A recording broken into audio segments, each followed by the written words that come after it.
Alright, and let's go. Alright, welcome everyone to the Balk Talk. I'm Owen Gaby. This is Nolan Henry. And we are talking NFL Championship football this weekend.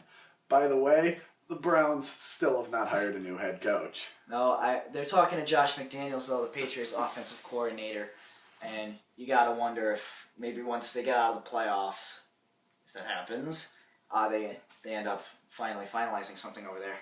Yeah, well, I heard they were talking to, who was it? The Bills defensive coordinator, who's been there for precisely 1 year. Wow. And I don't know how well that went for him either. Yeah, and they weren't even a very good defense. And they have, like, some decent names. You got Mario Williams, you got, I think, Darius, and I think they still got lit up pretty good.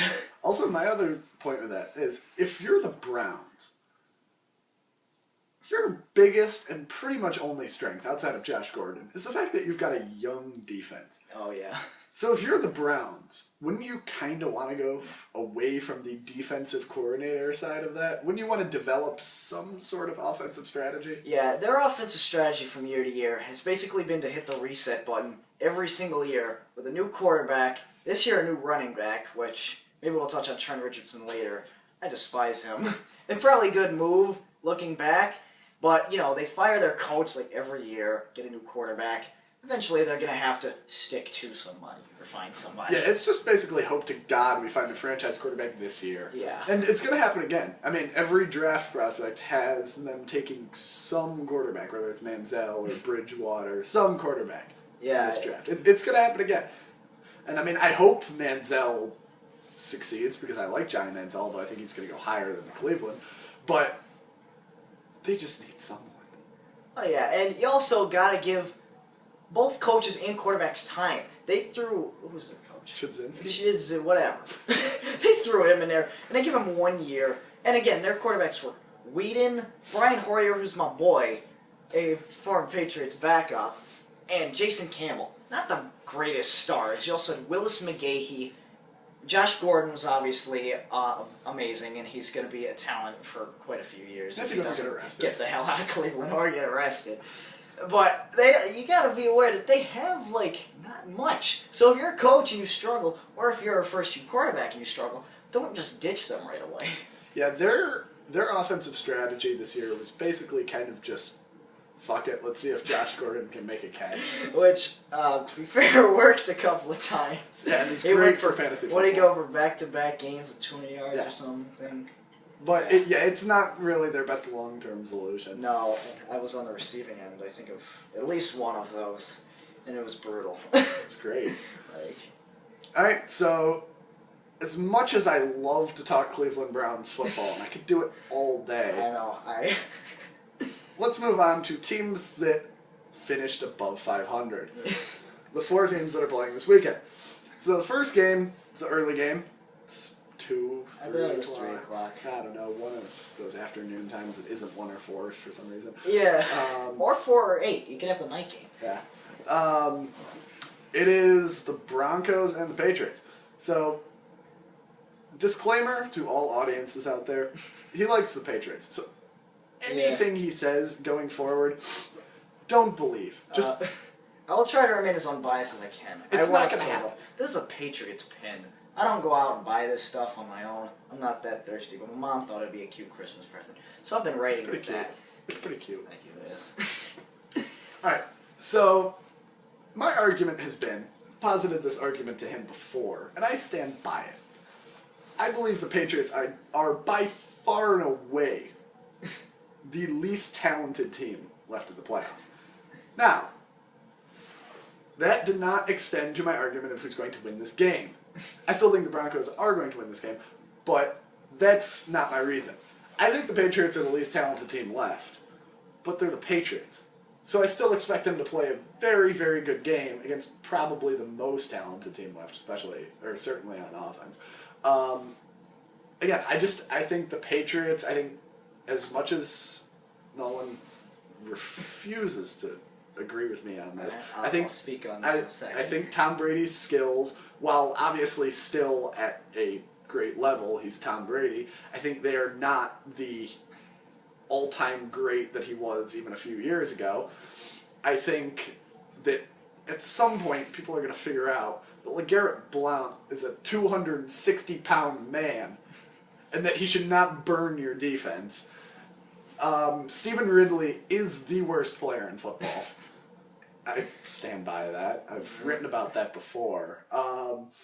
The receivers are really terrible. When you're relying on Julian Edelman to be your entire offensive production, I don't really need to say that much more.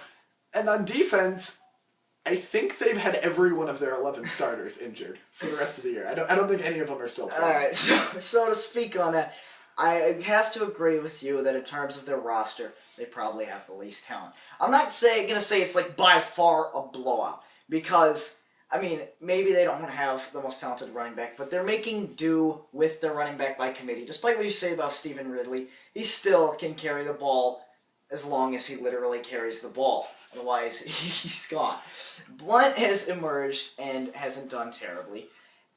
And so, you know, they're missing pieces on defense, they're missing pieces on offense, so that's why they're probably the least talented team in the league. But the other teams are missing pieces as well. The Broncos, I don't know if they've been terribly crippled on defense, but maybe it's just teams are also playing catch-up, but they give up a ton of yards. You talk about the Seahawks. I'm sorry, they have no receivers. Besides a healthy Harvin. A very fun thing to say, healthy Harvin. Their next best receivers, Golden Tate and Doug Baldwin. So they're also missing pieces offensively. Of course, they have Marshawn Lynch. I'd say the Niners maybe have the most complete team at this point, and the Patriots probably the most incomplete team. But as you said, they're going to play because they still have found ways to score with the running back by committee, with Julian Edelman. You know, he's still getting it done, and Brady and Belichick are still getting it done in the AFC Championship. So I have to cave and say that the damn Denver Broncos are the favorites. And if I had to make a prediction, if I had to put my life on it, I'd probably go with Denver. But you know, we're not out of it. And we're gonna go kick their ass, by the way. All right. Will weather play a factor? Will weather and or home field play a factor? Well, I think home field always plays a factor. You know, maybe less in the playoffs because you're facing good teams, and historically, home field advantage, I wrote a little bit about this, has not always been the automatic win. When you talk about the weather, and you talk about Denver in January, and Peyton Manning, you're focusing on that cold aspect. Now, I personally have formulated a theory on that, which is that maybe Peyton doesn't play bad because of the cold per se, but that the cold and the playoffs happen to come together. And the records between the two look a little similar, you know, look less as good as they are in the regular season, and maybe when it's warmer. So, but I wouldn't say that, you know, 50-degree weather as opposed to 10-degree weather, or whatever the hell it's going to be, is going to be the deciding factor in this game. And I also wouldn't really say that, you know, fans cheering for or against Peyton or Tom Brady is going to be the deciding factor. I think it's just going to come down to who plays better. It does play a factor, but I don't think it's like the factor. Also, I think the argument that I've made before is, while I understand the Peyton in cold weather great debate that still rages on. I mean, the other thing is, Denver isn't warm. Like, it's not like they're escaping the frozen tundra of New England to go play in the tropical climate of Denver, Colorado. Denver is not going to be warm. He's played in cold weather games before. He's gotten used to it. I think it's going to be... I don't think it's going to be as much of a deterrent for the Broncos. I think it could, if it's cold, that is. I don't actually know what the forecast is for Sunday in Denver. I don't watch the weather. I think if it's cold, the bigger thing will be it could be a benefit for Brady, because I don't know why, but it seems like Brady plays better in cold. Yeah. Is more of a actual factor than Manning playing for some reason. Cold. I don't quite believe the superstition of Peyton in the cold. I find it fun to bring up. I'm not going to lie, if he loses, you might see me making a joke or two about that. But Brady in the cold has almost been undeniable because, I can go back and think of a few games back to 2011 or 2010, back when the Tennessee Titans were the first seed in the AFC with a 13-3 record. Wow. It snowed. Yeah, I know. It snowed in Foxborough, and they came to play, and it was a 59